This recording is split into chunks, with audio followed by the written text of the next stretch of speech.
Bom, o presidente Luiz Inácio Lula da Silva deve sancionar nesta segunda-feira a lei que valoriza o salário mínimo e corrige a tabela do imposto de renda. A medida provisória, que foi aprovada na última quarta-feira e será enviada ao Senado, propõe reajustes na remuneração ao trabalhador e uma política de valorização vinculada ao Produto Interno Bruto, o PIB. Para falar mais sobre este assunto, como essa medida deve refletir na economia aqui do Brasil e no bolso de milhares de brasileiros, nós vamos conversar agora com o presidente da Associação Nacional dos Auditores Fiscais da Receita Federal do Brasil, Mauro Silva. Mauro, muito bom dia ao senhor, muito obrigada pela participação aqui no Jornal da Manhã de hoje. Bom dia, Paulo. Bom dia, Carlos. Bom dia, Nelson. Eu recebi essa notícia de que o presidente deve sancionar segunda-feira uma lei que reajusta a tabela do imposto de renda de 1903, o limite de isenção de 1903,98 para 212. Isso dá em torno de uns 10% de correção no limite de isenção e apenas no limite de isenção. Então, para o governo Lula, o presidente Lula, que prometeu na campanha isentar até a faixa de R$5.000, dá um passo muito tímido nessa direção, reajustando apenas a faixa de isenção e não as demais faixas. Para a gente ter uma ideia, cada família terá um alívio mensal de R$ 15,60 no recolhimento do imposto de renda.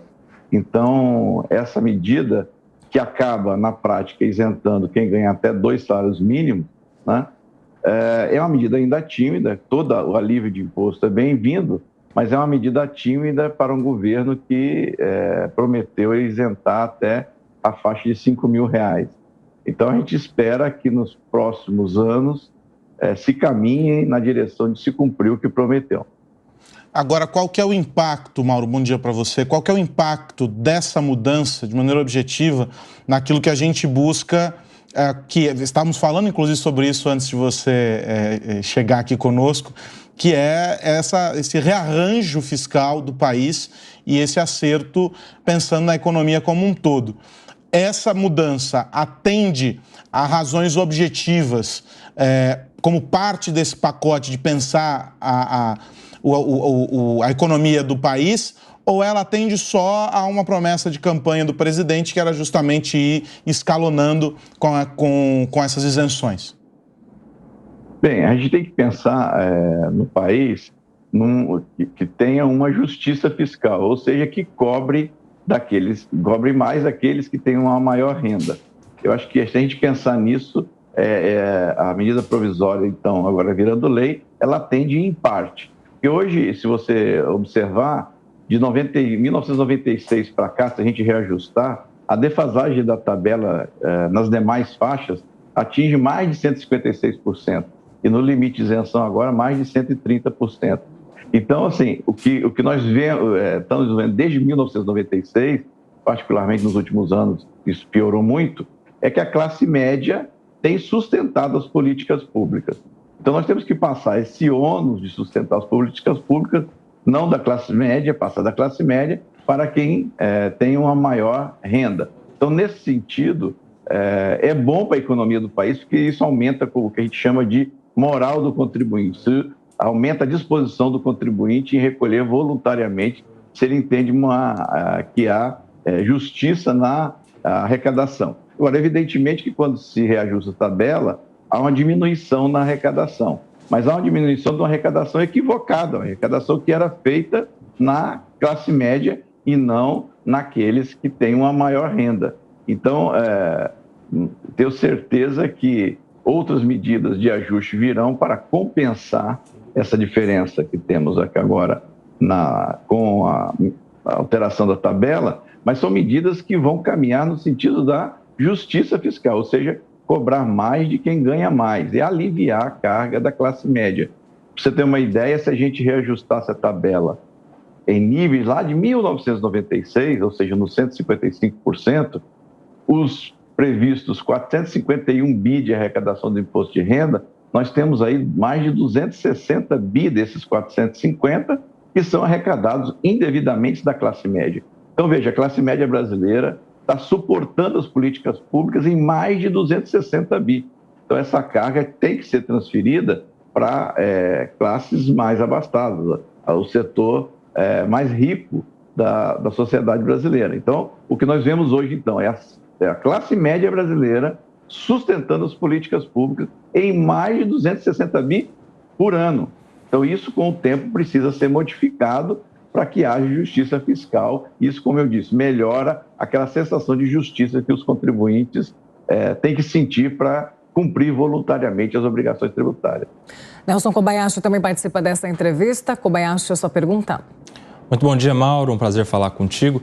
Mauro, nessa linha ainda da arrecadação sobre o imposto de renda, você disse que é melhor que se cobre mais de quem tem mais e a gente já vê esse debate presente nas discussões que afetam a segunda fatia da reforma tributária que está prometida ainda para esse segundo semestre pelo ministro da Fazenda. Muito se fala, inclusive, de um aumento das faixas nesse imposto escalonado do imposto de renda. Além disso, qual é a expectativa para essa reforma em relação à renda, especificamente? O que se pode esperar? O que tem se conversado sobre essa segunda fatia da reforma tributária? Bem, o que a gente espera é que, por exemplo, no Brasil nós não temos tributação na distribuição de lucros e dividendos. É o Brasil e a Estônia, quer dizer, isso é uma coisa que é bem típica aqui do Brasil. Obviamente, ao instituir uma tributação sobre dividendos, nós não podemos tirar a competitividade tributária do país, senão o investimento deixa de ser feito aqui. Mas os níveis de tributação sobre a renda hoje no Brasil, do lucro, né, ele é muito baixo. Né? Lógico que o lucro ele é tributado na empresa e não é tributado quando é distribuído para a pessoa física.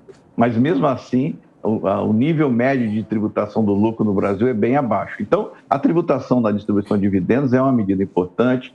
Temos essa tributação dos fundos dos super ricos. Então, há um conjunto de medidas que precisa ser feita. Eu acrescento aí o fim dos privilégios tributários. O que são privilégios tributários? São os benefícios fiscais ineficientes.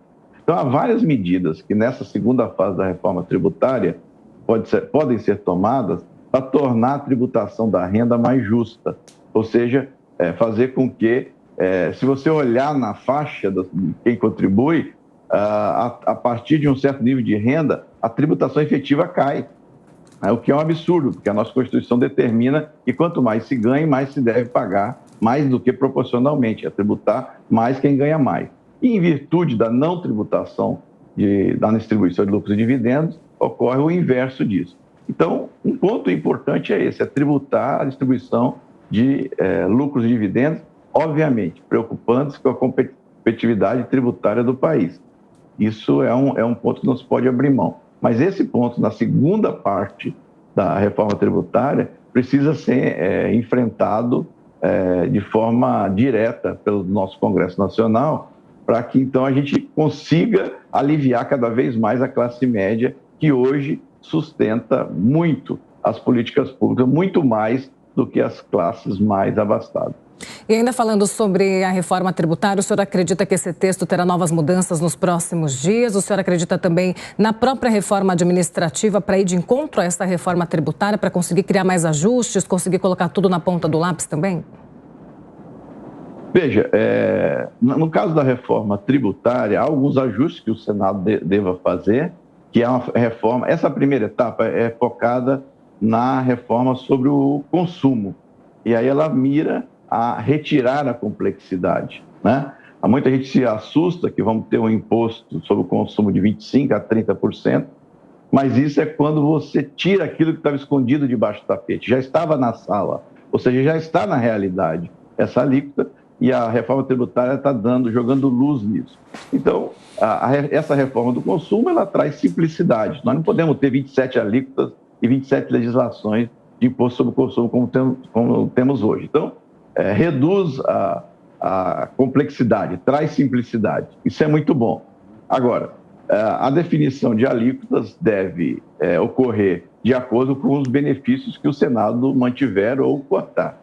Então, isso deve evoluir agora no segundo semestre, com alguns ajustes. Há alguns municípios ainda que tentam promover alguns ajustes, porque isso impacta muito, principalmente os maiores municípios, mas é um caminho, eu acredito que nós atingimos um caminho do ponto sem retorno nesta parte da reforma tributária. Ela deve ocorrer com alguns ajustes no Senado, mas deve ocorrer, mas ela acaba se concentrando apenas no consumo, né?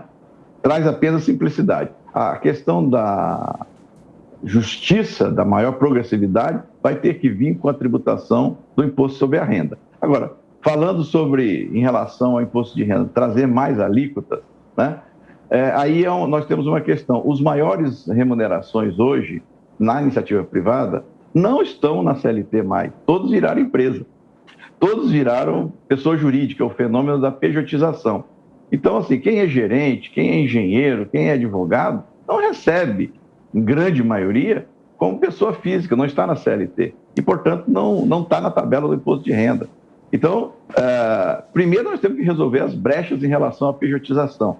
E aí sim, pensar em mudar as alíquotas. Senão, novas alíquotas, nós vamos ter apenas uma meia dúzia de pessoas, porque todos os demais da iniciativa privada terão fugido, né?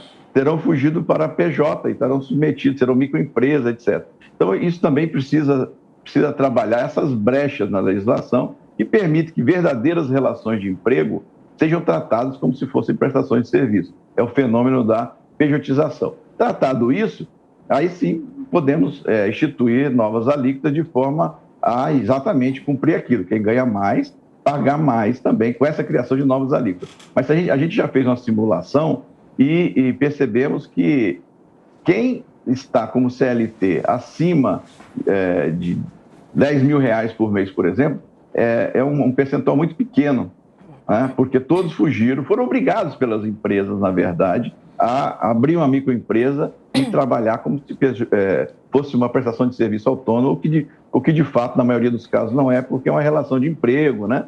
Que tem horário, que tem subordinação, etc. Então, essa brecha precisa ser tampada para que, aí sim, aumentando novas alíquotas, nós tenhamos uma tabela mais justa. É isso. Sobre a nova tabela do imposto de renda, nós conversamos com o presidente da Associação Nacional dos Auditores Fiscais da Receita Federal do Brasil, Mauro Silva. Mauro, muito obrigada pela participação hoje. A gente agradece muito. Eu agradeço a oportunidade. Um bom dia a todos.